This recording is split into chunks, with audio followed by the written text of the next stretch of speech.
Hello and welcome to episode number 23 of View from the Sideline podcast. Coming up this week, we review the Premier League action from the weekend where the title race is well and truly back on after City and Spurs both win and Liverpool drop points at West Ham. Norwich come out on top in the battle at the top of the Championship and Ipswich look doomed for relegation. Coming up the other way could be Luton after another win to extend their lead at the top of League One. In League Two is the magic fading at Macclesfield for Sol Campbell after back-to-back defeats. We also have a predictions update and we look at the movers from the January transfer window, which, to be honest, that shouldn't take too long. So let's get started with episode number 23 of View from the Sideline podcast.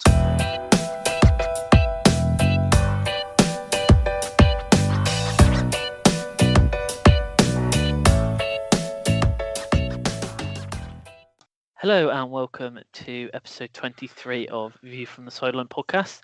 Chris here and Rich is here as well. Good evening. How Hello, we doing? Rich. Yeah, I'm not too bad. Yourself, mate? Yeah, can't complain. Yeah, good to go. Good to go. So we will go head straight in to the teaser, which I've got this week for Rich. I've been looking forward to this one, Chris. Yeah, it's been a while since I got one right, so I'm looking forward to this. This is if you one of those where you might be able to guess your way to the answer. But this week we have which two Premier League clubs failed to score in this season's FA Cup? So that is which two Premier League clubs failed to score in this season's FA Cup. So Okay. just two teams from the Premier League, and then hopefully you don't get it. Well, I can give you one right now. Well, I don't want to know right now. Right. Okay. So I'll have a think about it. Yeah. Well, we'll go into the Premier League review, and we'll start at Wembley with the Tottenham Newcastle game.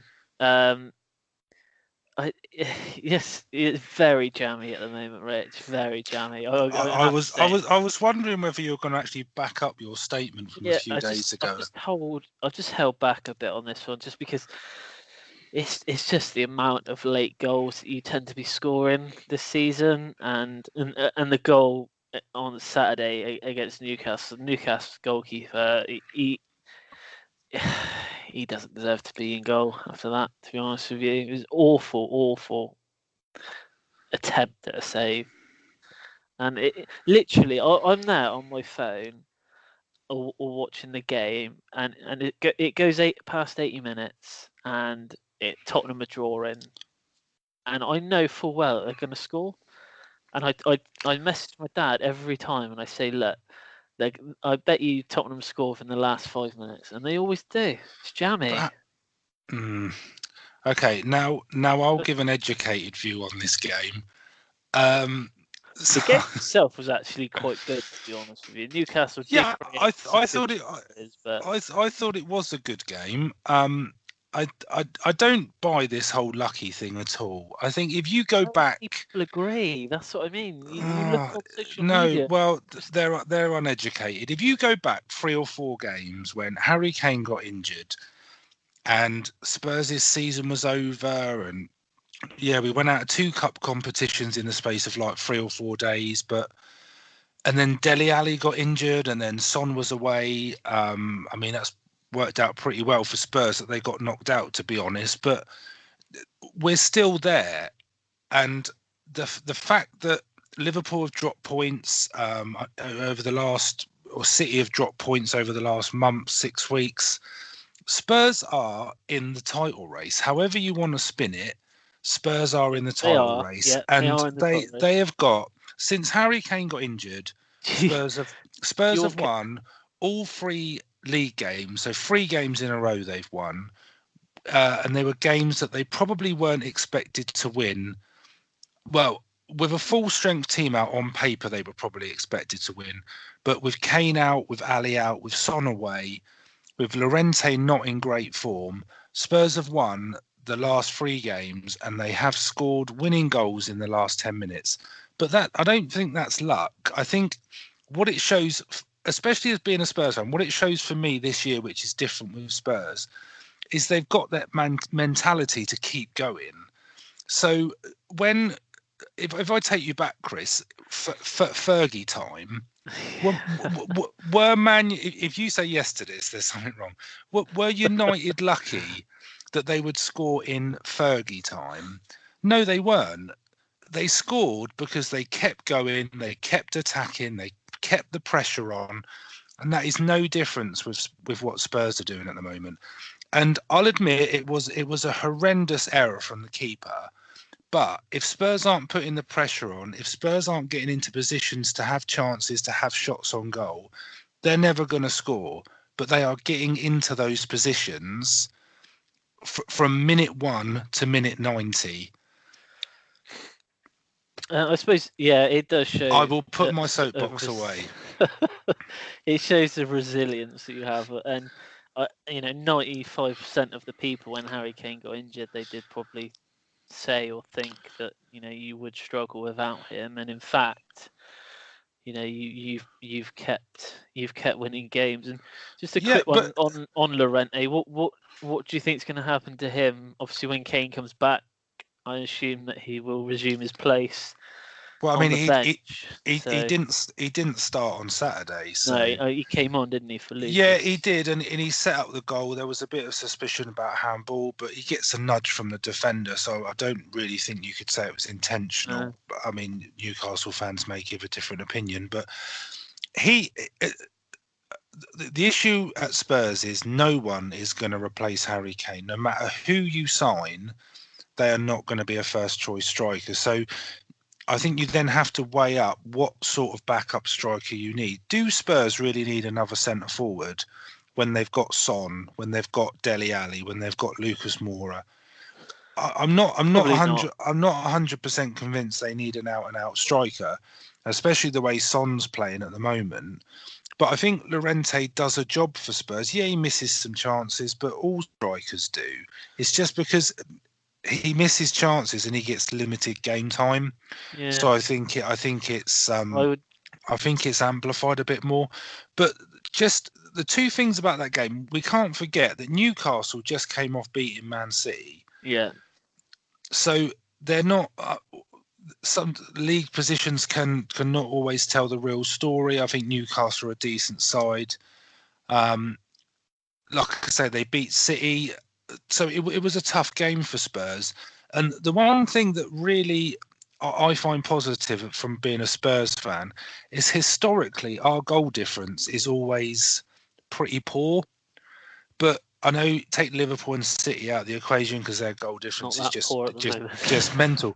Yeah. But our goal difference is at 27, which for Spurs at this time of the year, this time of the season, is actually a really positive goal difference. And if you take into a fact that goal difference can sometimes be worth that extra point, if you look at what United's goal difference, what Arsenal, what Chelsea's is, having that a plus 27 goal difference is almost worth that extra point at the moment. You've got 7 points as well. That probably helps. Yeah. But I can see where you're coming from, but I don't agree with the phrase lucky. One thing I think we both will agree on is your best player this season. It has been Son, I think. Oh yeah, absolutely. I think he's on fire. He doesn't stop running, and he never gives everything. 100% every game. What Spurs as a team have adopted. But you think sort of Watford at home, we're 1-0 down, 2 goals in the last 10 minutes. And then obviously Newcastle at the weekend. Then we've got Leicester at home, and there was 4 games. There was the 4 games. Leicester was the last one on paper that you would have thought Spurs should be winning. Yeah. And the way Liverpool are at the moment, I mean, City are coming the other way. But the way Liverpool are playing at the moment, if we get a win on Sunday against Leicester, you just don't know. Any news on Kane when he's back? I know he's been posting workout videos online. I believe it'll be before the end of March. I think Dele Alli is the same as well, but I'm not sure we need him. I'm not sure we need him, to be honest. But Well, you don't know, do you? Anyway, But we'll move on pretty quickly, and we'll probably move pretty quickly over this game as well. So it's the Brighton Watford game, 0-0. This is how bad the game was, really.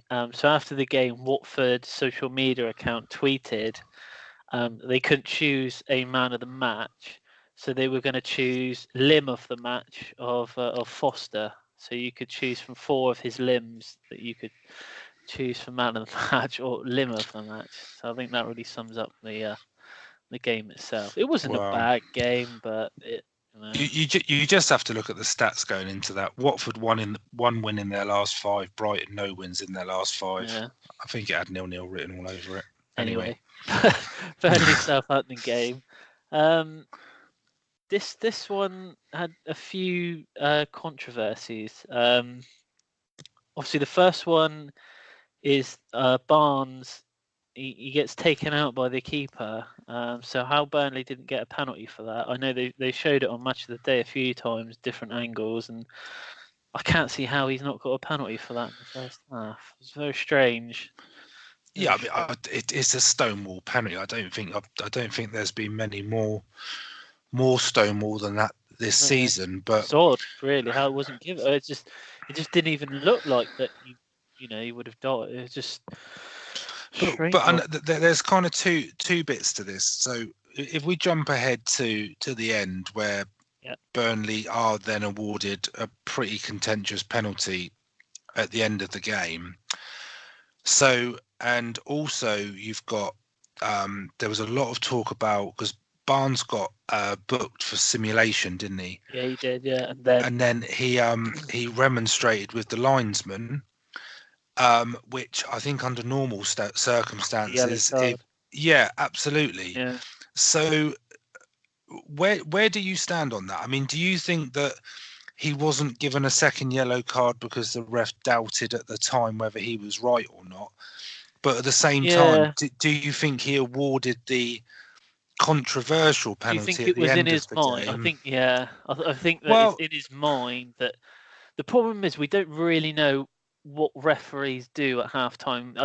From what I'm aware, they don't get to see any sort of replays or anything. So I don't think he would have. No, I agree with that. I'm sure I've heard it that they're not allowed to watch any coverage. Yeah, and I don't know, but so I know at some grounds they show replays on big screens if they've got them.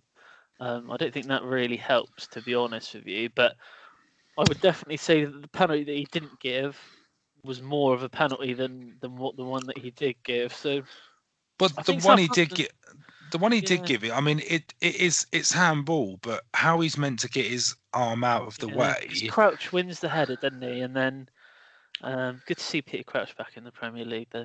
Say that. It's one of those. If VAR, that's the thing. If VAR was in there, I still think that it would have been given, just because it's hard. This one. Yeah, maybe, but so my view on it is that I think referees are that drilled in what they do that they must have almost certainty with the decisions they give. How they can have almost certainty, I'm not sure. So I personally go on the side that I don't think he gave the penalty because of what happened in the first half. The one that puzzles me more is why you've got in the referee's view, he's got an opinion on simulation. So in his view, Ashley Barnes has dived, so that's a yellow card. And by the rules of the game, you don't know what was said exactly, but if you're going like that at a linesman, or if you're doing that to the referee, that should be a booking as well. Yeah. So the one that puzzles me more is why he didn't give him a second yellow. Was it because he wasn't sure whether he dived or not? That's the one that puzzles me a bit more. But it's a shame. I mean, I think it's not a bad point for Saints, to be honest. I just think they'll be gutted that they didn't manage to hold on. But fair play to the Saints manager, Haffenhurtl, or however you say his name. Oh, good guess. I think he came out after the game and he didn't say it directly, but he sort of indicated that he thought a draw was a fair result. Yeah. And I think what people are reading from that is that he's saying that the first one was definitely a penalty. I mean, I've even heard some people say that the keeper should have been sent off. I'm not sure about that because this is it a triple jeopardy rule or something? Yeah, that's it. Yeah. If they make an effort to play the ball, but I'm on a bit of a goal difference theme today. Saints' goal difference, although it's a negative -15. But if you look at all the other teams in and around them, it's the best apart from Newcastle in the bottom six. So again, that could, although it's a negative, it could prove important come the end of the season. Yeah. Maybe. But yeah, it was a game of. I think the only person that's going to know is the referee at the end of the day, and with guidelines in place, they're not going to come out and say how. Well, no, but that's there's always a call that referees should. Yeah. But anyway, we'll move on. Okay, we'll move on to the Chelsea game. Yeah, well, a lot better since we last spoke. Obviously, because our last podcast we did was last Tuesday, so we luckily aren't going to go into too much detail about the 4-0 loss to Bournemouth. Less said about that, the better, I think. But I think sorry to interrupt you. My view on this, and I'm not going to say Chelsea were lucky, but how did Chelsea? This was a win-win situation for Chelsea coming off the back of the 4-0 defeat at Bournemouth.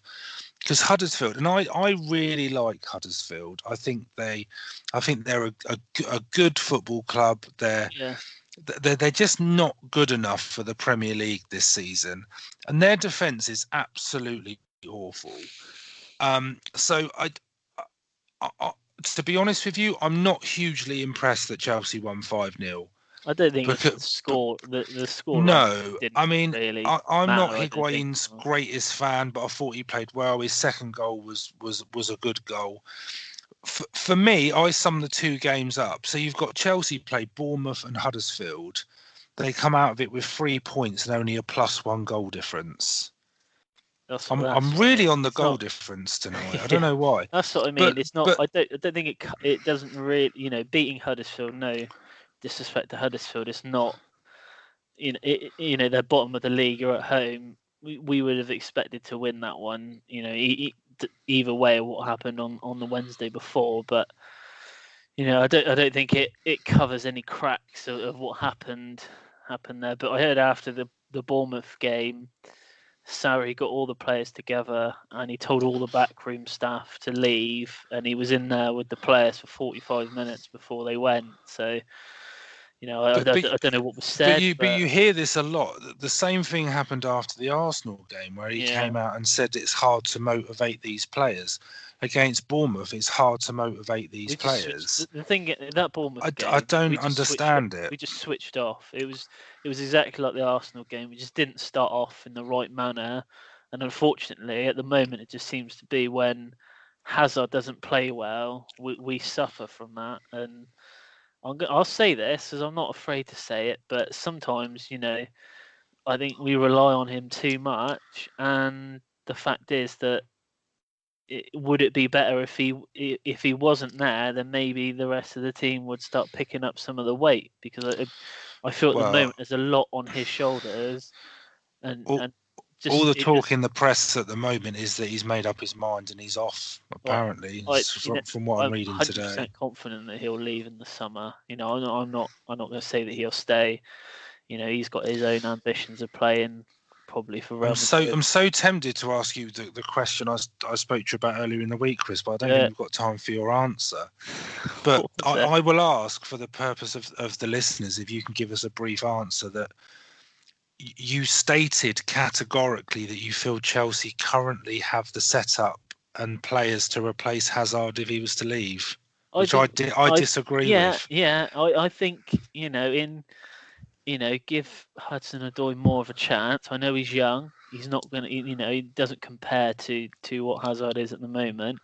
But you've also got to remember we got Pulisic coming to join the team, in the summer, and no doubt that they will sign someone else as well. But I think we've got the cover there within the team. I just think because he's our best player, that he's not going to get. They're not going to not pick him. So anyway, the game itself, on Saturday was good. We still looked a bit shaky at the back at times. We changed it a bit. Rudiger didn't play. You play Christensen instead. Higuain, it's the best that we've seen him play so far in a Chelsea shirt. And like I said, Hazard played well, which I think helped us as well. But I think it's a game we should have won anyway. So. Oh yeah, I mean, absolutely, they should have won. I think they're in a proper dogfight now. I think with Chelsea, with Arsenal and United. I think for that fourth spot. So very interesting. It'd be interesting to see how it pans out. I saw that they did a small interview with Ian Wright, and he was suggesting that maybe Arsenal try and. He was saying that he thinks Arsenal's best way of getting into the Champions League is through winning the Europa League. So, it probably is. I would put Arsenal third out of those three teams to get in the Champions League. It's going to be close. I'd pick. I personally fancy United, the form they're in, but I would pick Chelsea and United over Arsenal. We play Man United like third from last of our games, I think, this season. So that could be crucial in that game, but yeah, we'll see what happens between now and then. There's a lot to play for still, so we'll move on to the Palace Fulham game. Fulham, for me, I don't know what it is about them, but they're just not. They just don't. When they're defending, they just always look like they're going to concede goals. But one thing for Palace now. I won't go too much into this because we'll probably talk about it a bit later. But obviously, Palace now signing Batshuayi from Chelsea. Do they have that player that they can rely on up front now? Obviously, we'll probably push Zaha more out wide than what he's used to. But it'll be good to see what Batshuayi can do there. Obviously, he's recalled from Valencia. Yeah, I completely agree with you. I know we'll talk about it more later on, but my notes on this one, I think Fulham are down. I think that out of Huddersfield themselves and Cardiff, I think they're the best equipped side going forward. Yeah. Because I think they've got a Mitrovic, whereas the other two haven't got anyone like that. Fulham's biggest problem is their defensively, they are all over the place. It's just like they don't even train together sometimes. Yeah, I mean, I agree with you. Batshuayi joining for Palace is a real positive. The one thing I took out of that game, and it may surprise everybody to hear it, but I thought Benteke played pretty well. He did have a good game. I do wonder whether that's Batshuayi joining. I mean, his overhead kick that smashed against the bar, if that had gone in, that would have just been phenomenal. And I know it's sort of he could have slipped over and bicycle kicked it and not meant it, because that's how it goes for Benteke. Yeah. But I thought he played pretty well, and I thought he sort of showed glimpses of what he was like when he was at Villa and everyone was after him. So maybe he's turned the corner. He's one of those players, isn't he, that he did so well when he was at Villa, but then just never really got the move, and then he just didn't really. Well, I mean, we'll see. I mean, I thought he played all right. I think Palace will be safe. Palace will be absolutely fine, but I do worry a bit for Fulham purely because of their defence. But yeah, I don't think that was a overall surprising result. No. Next up, your favourite team, Rich, Everton versus Wolves. Yeah, I'm sure you've got a lot to say on this. But I've got a few comments on this one. But so I mean, Everton are playing as we speak. So they're playing Man City. Man City are currently 1-0 up. So they are back to the top of the table. But I mean, I don't think many people would have expected Everton to get anything from the game. But I heard a lot over the weekend about well, from Everton fans on various football phone-in shows and things like that, and sort of comments in the paper. And I just wanted to kind of give my view on it, because I don't want to be labelled as like an Everton basher, but I'm going to bash them. I'm going to Not bash welcome in them. Liverpool. I've heard there's a Well, picture of your yeah. face on the Well, side. no, I'm welcome in Liverpool. I'm just not welcome on the blue side. In the blue side. But I so just to give you some notes, right? So Everton, this just speaks volumes to me. I'm on the goal difference again. So we're over halfway through the season. Everton's goal difference is 0. So they've scored exactly the same as they've conceded, which you'd obviously know from it being 0. It's boring. Everton's last 5 games, they've lost, they've won, they've lost, they've won, they've lost. So the 2 games that they won are Huddersfield and Bournemouth. Now, no disrespect to those 2 teams, but were they? I think they were both away as well. Weren't they? But you would expect Everton to win those games. Yeah, If the size of the club, the money they've invested, you would expect Everton to win those games. But the games they've lost, Leicester, Southampton, and Wolves. Now, again, no disrespect to either of those teams, but I would put those 5 teams in a cluster and say they are all very, very similar. Yeah. So, but they are so inconsistent. And I'm just, I know we're no. Yeah, I know we're short. Agree. We're probably short of time, so I won't dwell on it too much, because we have got other games to go through. But if I take you through the starting 11 for Everton, right? Pickford in goal.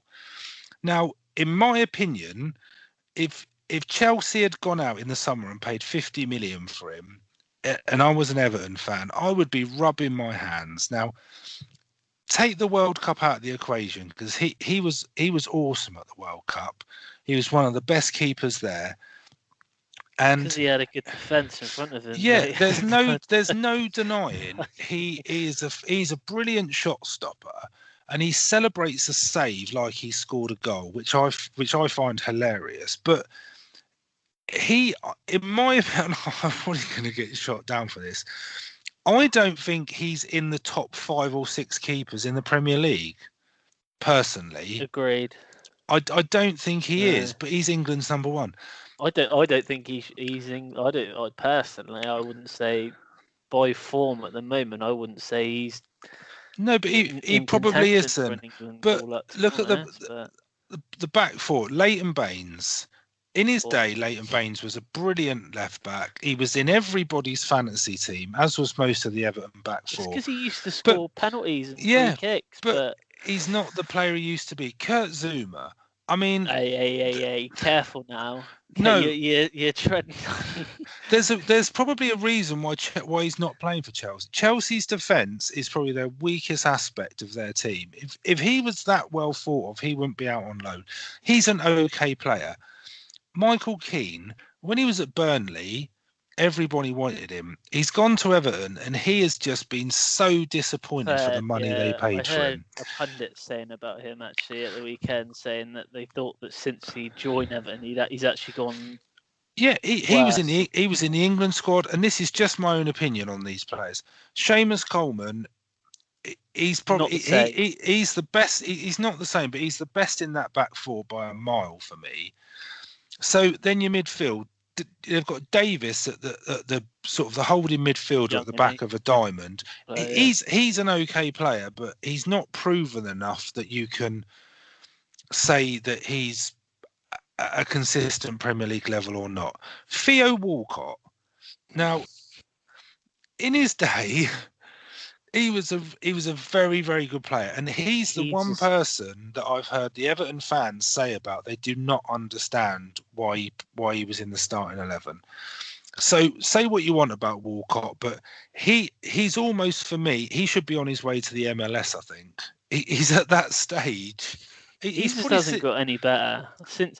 Can you remember when he scored the hat trick against Croatia? He's probably only about in his mid-20s, isn't he? I don't know how old he is, but he's 30. There you go. Well, he's quite a way off the MLS. Remember when he scored that hat trick? Yeah, I do. Croatia, yeah, and then everyone was saying that he was going to be the next David Beckham, and it turned out he was. he showed glimpses at Arsenal that he was so good, but he's just never delivered. He's just pace. That's all he is. He Yeah. doesn't finish chances. He's just quick.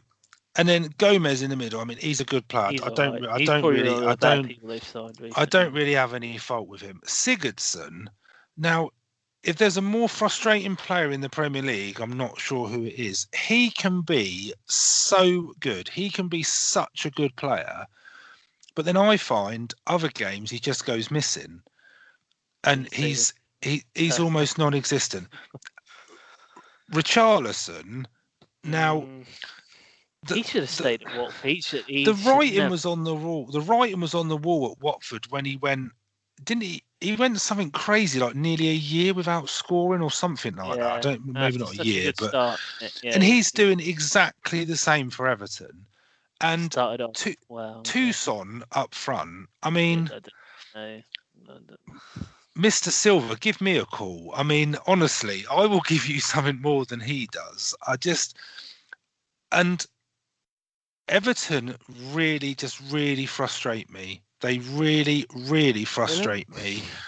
And when this summed it up, this isn't really football related, but what summed it up for me is we were watching Match of the Day on Saturday night, and Jodie, my wife's comment about the Everton game was that their manager's pretty good looking, and that was almost her summary of the game. And the big question we all have, Rich, was it you that planted the cat on the pitch? Well, that was the most exciting thing. Scare the Everton fans and players. It was so funny because it gave Everton fans all the jokes about it gave the Wolves defence a more of a run around than our players did, and I've read talk about Everton, like he wants more investment and he wants to buy more players because it's a project, and he won't get the money because he's not. They're not. And he's not there yet with his signings and stuff. And I just think, and I don't know whether it's true or not, but I heard Sam Allardyce had a bit of a dig to say, well, you sacked me, and at the same stage in my Everton managerial career, I'd actually performed better than he had. And I know he's a new manager and he's just come in, but for me, Wolves playing at Goodison was an away banker for sure. I just find Everton extremely frustrating, and I don't think they're going to get any better. And they are probably overall, where I see it, they're not a top six side. They're nowhere near being a top six side, and they're such a huge club with such a tradition. And if you look, some of the players they've got, they are just not performing. They are not performing at all, and something they'll have to give at some point. Something's going to have to give, but the issue I think they've got, just to sort of close this one down, is they chased after Marco Silva for so long when he was at Watford, and then when he left, and they had Sam Allardyce and all that went on. There's no way they can sack him after a year, after a season in charge, because they went hunting for him, didn't they? And, yeah, absolutely. But Wolves fully deserved to win that game. They were just so much the better team. Anyway, we'll move on. Yeah, I won't say anything on the other matches. Cardiff, Bournemouth. We'll go through these last few quickly.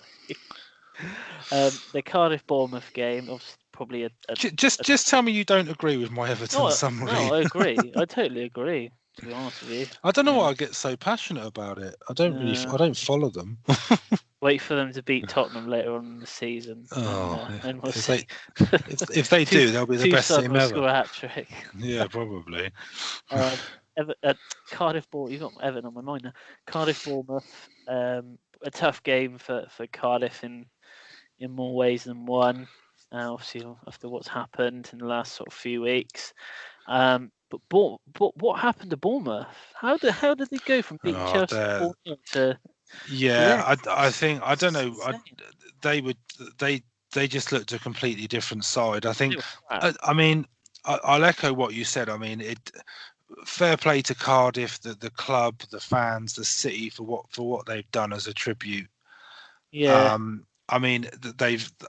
I don't want to say. Oh, I'm not sure if it's the right thing to say that they've handled it really well, but it must have been an emotional game, and Bournemouth must have affected Bournemouth being involved yeah, in that sort of game. And I would just say fair play to the Bournemouth fans, because I've heard quite a lot of them say that if there was a game that they were going to lose to and they didn't really, they're not going to sort of gripe about it. It was that game no. because of the meaning behind it, I and think that's a it fair was. play to them. But I know Neil Warnock got a bit emotional, Yeah, but it was a so it good was win for Cardiff. And if you look at it purely from a footballing point of view, three that's points. that's You know, that's what Cardiff are all about. They're fighters, and they they will have games like that where they'll just dig in and they'll get results, and you can't really criticise them in any way for it. Really, I think they deserve the 3 points, and what's happened's absolutely terrible. And yeah.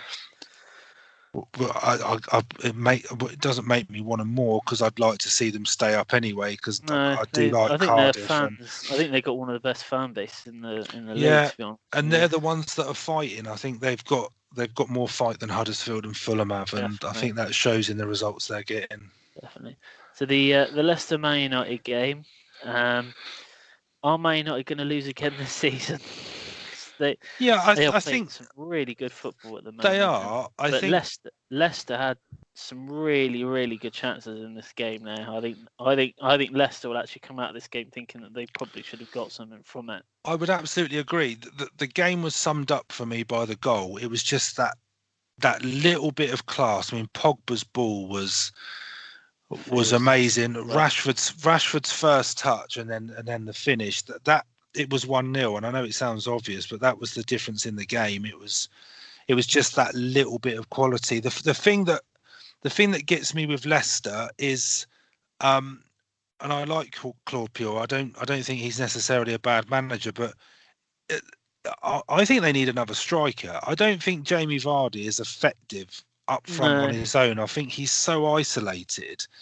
Um, and I think that's one of their downfalls at the moment. I think they need. I did hear someone say that Leicester have historically played with a big man, small man up front. Someone even suggested putting Harry Maguire up front. I'm not too sure about that, but well, he missed a good that chance at the end. I didn't well, think it was but Harry yeah, he Maguire. did. Yeah, he did. But I just think United, they may well keep it up to the end of the season. I'd be surprised if they did. But it was that little bit of class that was just the difference between the two Um, teams, really.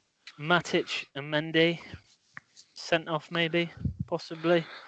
Both I thought had some quite harsh tackle. I know Matic's first one as well was probably worth at least a yellow, if not a red. But I think I think they both should have been sent off. But There seems to be always neat. red card incidents at Leicester.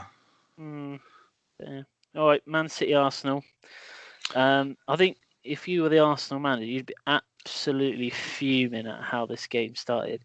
I think when you were away to Man City, I think the last thing he probably would have said to them before they went out, just keep it tight for at least 20 minutes.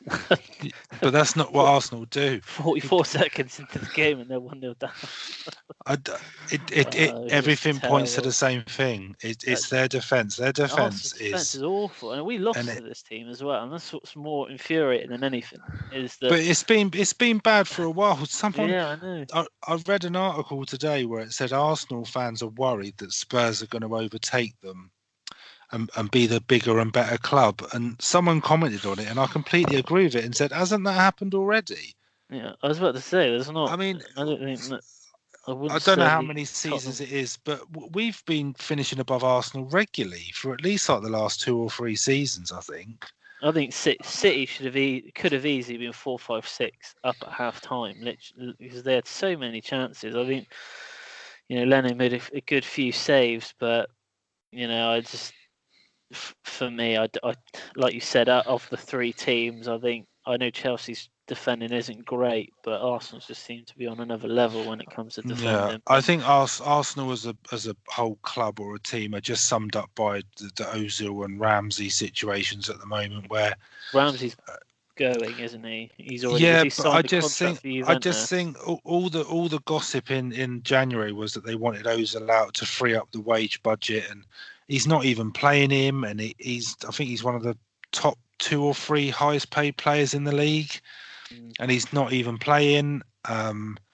There seems to be a big split between the Arsenal fans that some love him and some want him to go, and then you've got Ramsey who, from what I've seen of him, he wears the shirt with pride. He fights for that club. He Yeah, gives his all in every game. but he But is leaving. yeah, he is leaving. He is And going.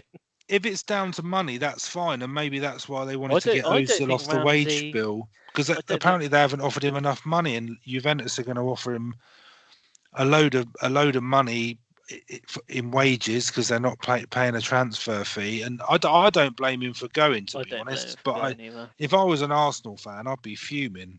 I think I'd be fuming. I think you'd be. I think you're right. I think they'd rather see Ozil leave than Ramsey. yeah, I agree. Yeah. Obviously, Man City they get the 3 points. Arsenal slip up, and obviously Man United overtake them. So interesting. Anyway, Monday night's game was West Ham Liverpool, and obviously Liverpool dropped some more points. So everyone is I happy think with the that. pressures get into Klopp You know, personally. I think the first goal's pressures get offside. into him. The Liverpool goal's Yeah, it was offside. miles offside. I It don't was know miles how. offside, but Didn't see but it, but I good finish. think if I was a Liverpool fan going away to West Ham on a Monday night, and we know how inconsistent West Ham would have been, I would have been extremely nervous.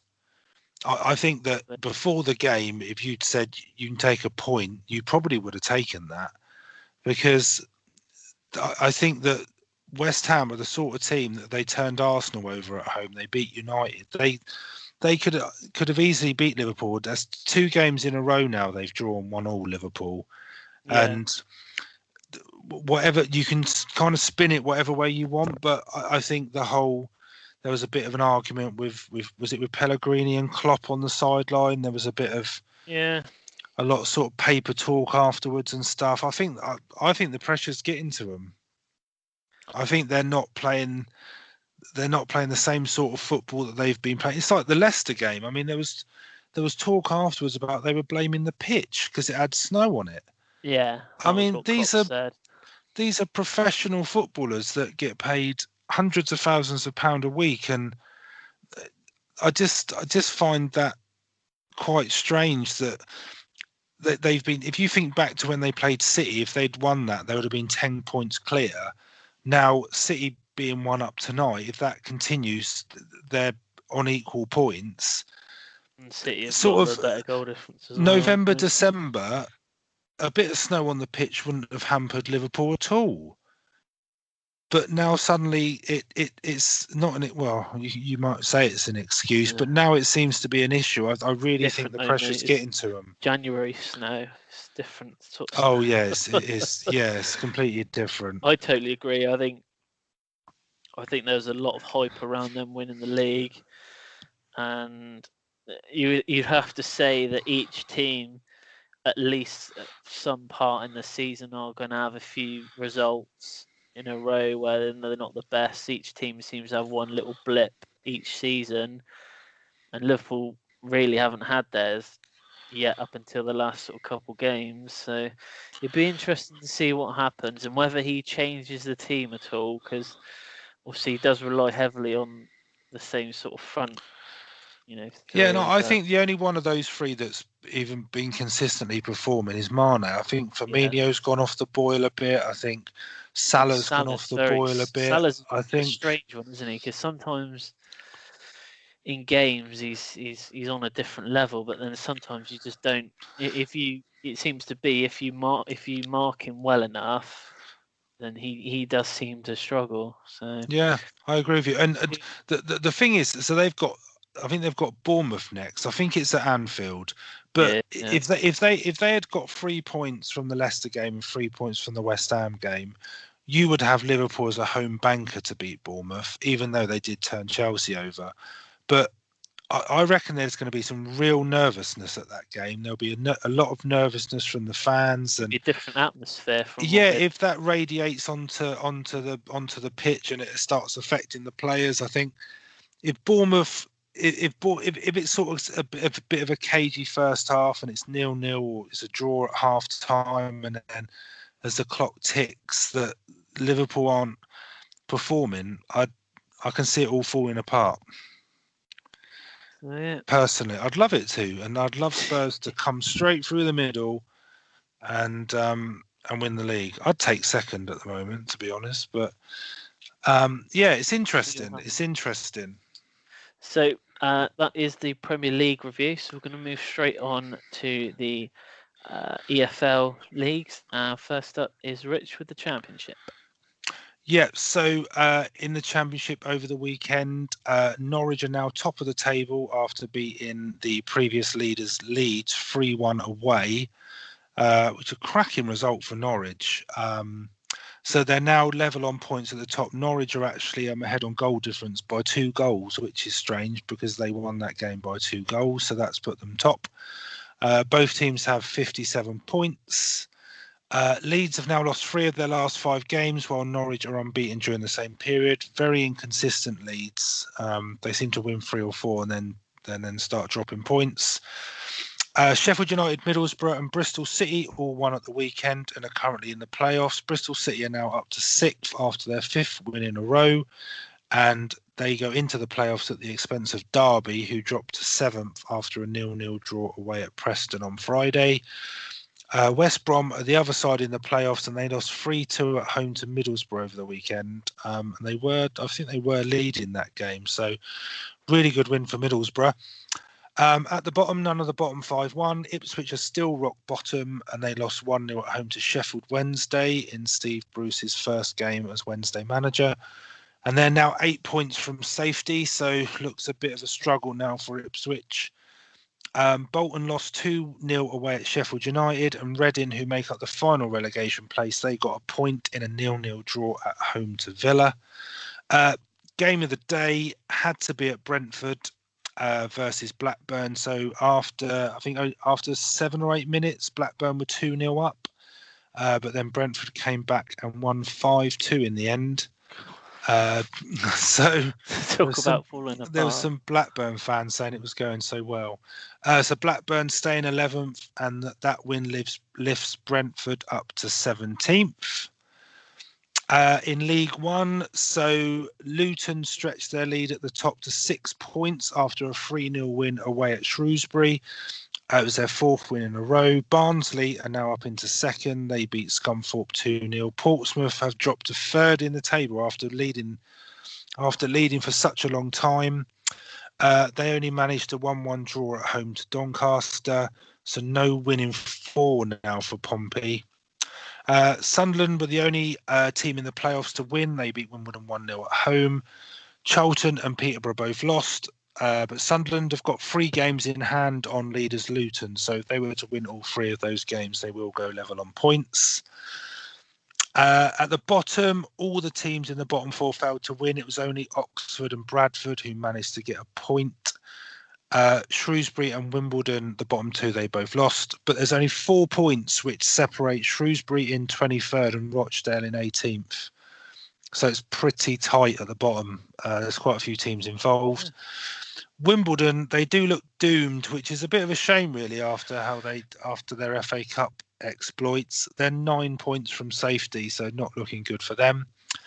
And it was a bit quiet in League One, to be honest. There was only 2 games in the whole division that had over 2 goals in.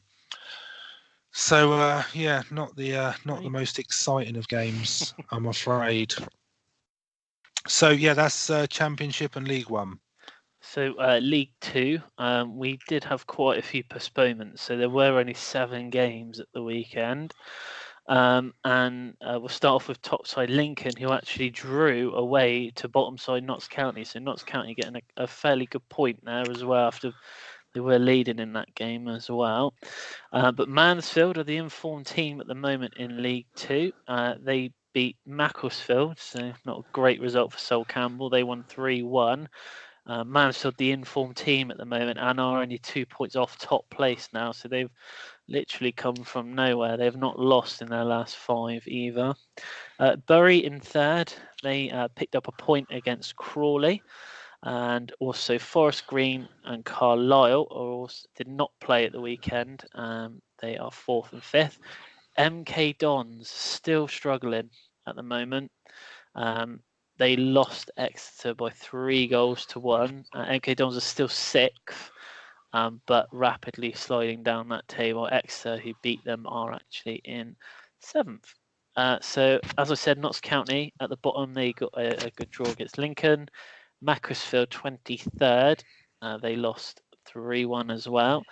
So it's pretty close at the bottom now. So obviously, apart from Notts County, who are rock bottom, Macclesfield on 27, Morecambe 29, Yeovil 30. Yeovil did actually play at the weekend. They lost to Stevenage by a goal to 0. And they also lost last night. They played last night. They lost 1-0, didn't they, to Cheltenham? They did, yes. They did. Sorry. It was going so well a couple of weeks ago. Oh, yeah. The thing was Cheltenham were just above Yeovil as well. So they've moved on forward now. So it's going to be interesting. It's going to be close, as to say this. But you love your goal differences. I love my goal differences. So Yeovil actually only got a goal difference of -6. Compared to Morecambe, who are just below them, they've got -17. Macclesfield -21 and Notts County -30. So all things that's worth a point. That's worth a point. And just to mention, obviously Newport County obviously knocked out Middlesbrough last night in the FA Cup. They did lose 3-0 at the weekend to Grimsby, but I'm sure all will be forgiven after that one. And did you hear about the Newport County goalkeeper? Yes, I was just about to say that to you. Yeah, ran off, and his wife had given birth to twins. Yeah, she'd already given birth, so he legged it. So yeah, but fair play to them for beating Middlesbrough. Yeah, I agree. The incentive now is that they're going to be playing Man City at home, so money. Money. Just looking at the FA Cup draw now, like at least four of the teams are going to be outside the Premier League potentially going through. That's what the cup's all about. So very good. Anyway, that is all we've got time for on part 1. When we come back in part 2, we're going to go through a couple of the transfers. We're going to do our special topic this week is the January transfer window, which unfortunately is not going to take too long because we had dry January on the transfer market. So yeah, so we'll be back with you in part 2.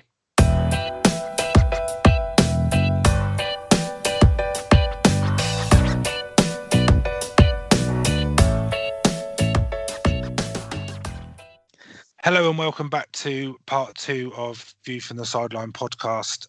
Before we go into our special topic this week, which is a short summary of the January transfer window, we're just going to give you a quick update on the predictions challenge. So no change at the top. Jamie's still ahead on 30. We had James as the guest last week. We only managed to get 5 points, but I only managed to get 5 points for the last couple of weeks. So I've had a couple of bad weeks. I'm on fire at the moment. Yeah, you've shot right back up the table, Chris, back up into 4th. So I just want to get above 16 as an average. Neither of us seem to be able to get out of that 15. I was in 14 for a bit. So this week we've got my brother-in-law Scott is the guest predictor for this week. Now, the way the table's going at the moment, so my other brother-in-law Jamie is top and my father-in-law Pete is second. So if it goes to form, Scott's going to either be in first, second or third. So any news on your bet from last week, Rich? Any update on that? I've not seen. No. He's actually away. He's away at the moment, so there hasn't been any. But I'm going to honour it. I'm definitely going to honour it. We'll keep reminding you. And as I you just should. want to see you scream. Really, to be honest with you, it's just going to make my day. That I think you should have to do it wearing a Chelsea shirt as well. It won't take much to make me squeamish when it comes to eating. It could be like an onion, and I'd be in trouble. So that's where we are with predictions. We'll get the matches up online in the next day or so, probably with the links for this episode actually, and then we'll be posting the results after the matches at the weekend. So we'll go into January transfer window, Chris. If you want to start us off. So not a great deal has happened in this. One of the worst January transfer windows I think we've seen for a long, long time. And I know we shouldn't condone millions being spent, but you look down the list of these Premier League teams, it's loan. It's just loan. It's just loads of loans. Like Huddersfield, they've signed someone from Spurs I've never even heard of, Jayden Brown. Have you ever heard of Jayden Brown? Oh, he's the future. He is the future, mate. That's why he's at Huddersfield. He is gonna. You watch now. He's gonna keep them up. Huddersfield are preparing for Championship because they also bought Charlton Athletic player and have loaned Jason Punchin, but that wasn't the ones I was going to go through. So the first one, Denis Suarez from Barcelona to Arsenal, is a loan signing. Another midfielder for them. I don't know if I think that they should have strengthened it in their defence personally. I don't see what Denis Suarez is going to bring to them personally. Well, I did read part of that is around Ozil and Ramsey. I don't know whether it's a loan with a view to a permanent deal. And I know he played under Emery at Sevilla, but I've heard a lot of mixed reports about him. There's a lot of pundits that watch a lot of Spanish football. Some say that he's really good, and some say that there's a reason Barca have let him go because he's. I've not seen a lot of him personally, but the thing is, he played against City, didn't he? He came off the bench against City, I think. I think if you play for Barcelona and you're getting loaned out, I think they clearly don't see, something in him enough for him to stay at the club. Because Barcelona, they've probably got their starting 11, pretty set. But if he can't even get on the bench, then that's probably saying something. But I just thought that they should have bought something in their defence, really. Next one was I'm going to talk about is Dominic Solanke. So this is the guy that left Chelsea because he wasn't. We are scraping the barrel. If we're talking about, I've highlighted this one because he left Chelsea to go to Liverpool because he wasn't getting game time, and he thought he wasn't going to get it, so he thought, "Oh, I'll go to Liverpool." Clearly, didn't get the game time because now he's at Bournemouth. So I don't really understand why Bournemouth have signed him. I can understand.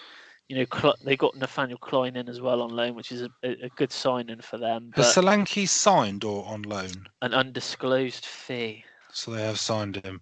Yeah. I can't see him getting into the I just don't. But he's the sort of player that's got promise. But I mean, maybe they're preparing for Wilson to go in the summer or something like that. I mean, the Klein for me was a really good signing for Bournemouth. I think he's a decent player, and I think he'll make a difference there. I know there was a lot of talk because he was due to go to Cardiff, etc.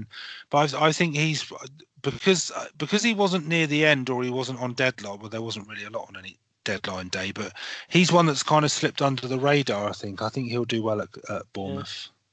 Also, you got Peter Crouch joining Burnley, which I think some people would have been surprised by because obviously it was Vokes, wasn't it, that they let go the other way. So, I can understand why they've signed him. He's helped teams before in the Premier League by getting goals. So you can see why they've signed him. But I think that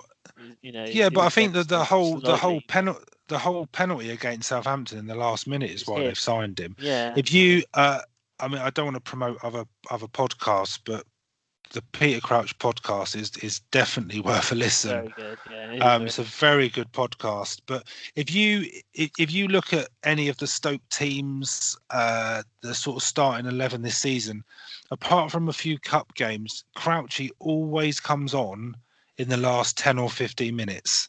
to get. And that sort of he will do the same. He will do the same sort of thing for Burnley. And I think that with Burnley having Vokes and Wood and Barnes, I mean, I think they're all quite similar players. And I know they're sort of old-fashioned, sort of big burly centre forwards. I know Peter Crouch gives you something different, but I completely agree. It's great to see him back in the Premier League. Yeah. I love Peter Crouch.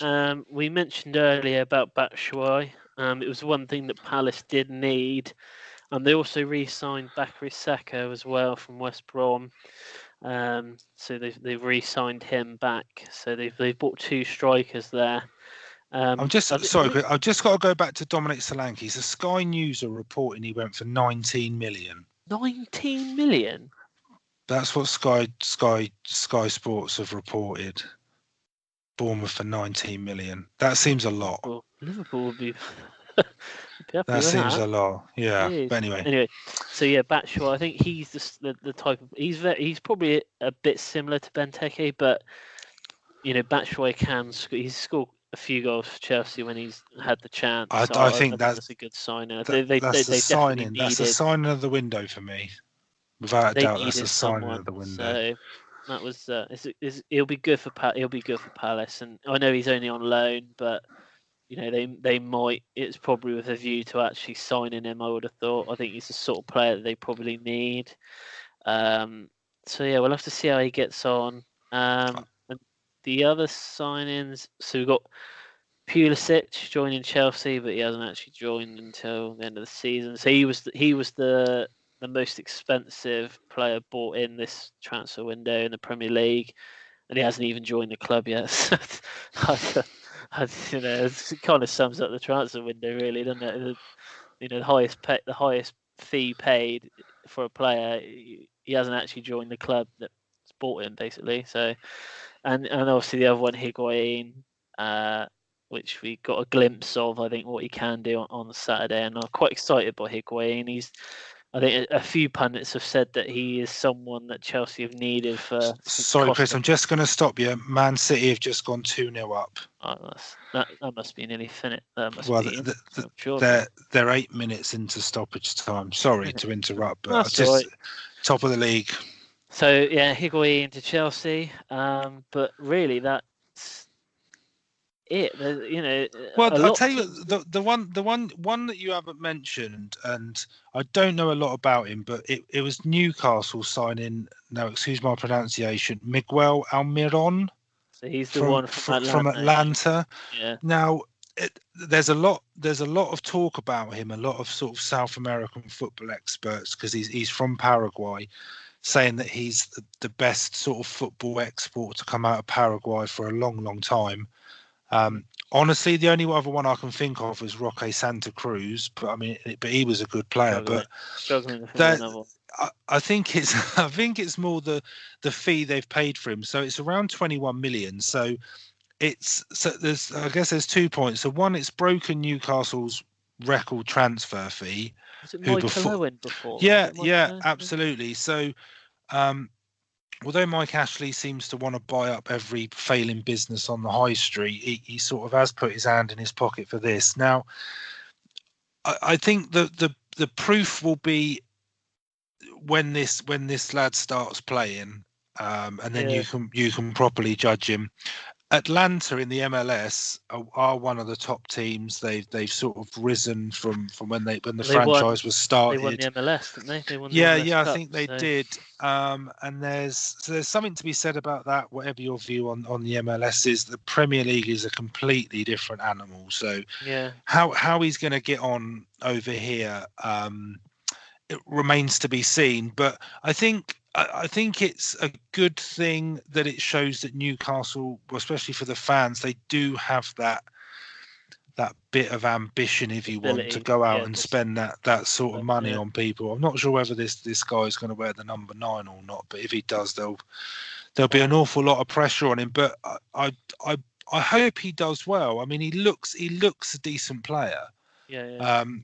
But like I say, the Premier League is completely different. But to be honest, that's probably the one that stuck out most for me, because I'd never heard of this guy. I don't know whether many other people had, and I think we live in a world with football where 21 million probably isn't even a punt on a player anymore. No. Do you know what I mean? I think if you spend 30, 35 million, that's sort of your bracket, where 21 million doesn't seem a lot for a striker these days. But we'll see. We'll see how he gets on. The other one as well. I was surprised of too. Just quickly, and I think it kind of almost went under the radar. Well, there's two actually. So one was Nkudu from Spurs, who just got back into the team. And so he's gone out to Monaco, and was Cedric Suarez from Southampton. So he's gone to Inter Milan on loan, but he's the Portuguese guy, isn't he? That won the Euros with them. He was sort of not that long ago. He was their best player by a mile, and he's gone out on loan. And I was just a little bit surprised about that. They've also sent a player to Yeovil, Chris. Do you know that? Who's that? Sorry. Ryan Seeger has gone from Southampton to Yeovil. Yeah, they've signed him, haven't they, for free? They got him on a free. Yeah. I believe so. Yeah. He has played for Yeovil before. Everybody's played for Yeovil. He's been on loan at Yeovil before. Oh, I'm surprised. Did you sign Higuain from Yeovil on loan? Well, it's funny now. Not quite. But yeah. Anyway, that was this week's short-ish special topic. Hopefully in the summer we might have a few more transfers to talk about. But yeah, I hope so. The teaser, Rich. Yeah, now which two Premier League clubs failed to score in this season's FA Cup? Yeah, now I'm glad I've had a bit of time to think about this because my first answer, but this isn't an official answer, was going to be Spurs because for some reason I thought that Palace Spurs was in the third round, but it wasn't. It was the fourth round. And it clicked with me that we beat Tranmere 7-0, I think it was. You did score a few goals in that game. Yeah, so I do actually know this. You scored the most in the FA Cup from the third. Yeah, go on I then. expect so. I do actually know this, and I do remember the games because I didn't, because I paid a lot of attention to the FA Cup, and they didn't strike me as being upsets, although with regards to the teams that they were playing against in lower leagues, it was an upset. So I know that one was Cardiff because they lost to Gillingham.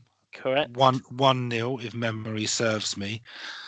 And the other one, because the FA Cup the third round was spread over 4 days. And I think this one was on a Monday night. And it was Huddersfield. And they lost to Bristol City, I think. I think that was 1-0 as well. Yeah, that's correct. It is Cardiff and Huddersfield. Failed to score in this season's FA Cup. So, I do remember those. Rats. I do remember those games. Yeah. Yay! Well done. Thanks. Thanks. You get nothing but well done. Yeah. That's it. Anyway, Man City have won. So Man City are now back to the top of the league. Jesus got the second goal in the 7th minute of stoppage time. So that takes City up to first and puts Everton in 9th. And they're away at Watford. Oh, that would be awkward, wouldn't it? They lost to Watford and then he got sacked. I'm going to be positive about Watford. I'm going to be positive about Watford next week. I promise. About Everton, sorry. All right. I'll be Come positive with at least about positive them. thing to say. Come with. I will. All right. So that is it for this week. Anything else, Rich? No, nothing from me. No. So we will see you again next week.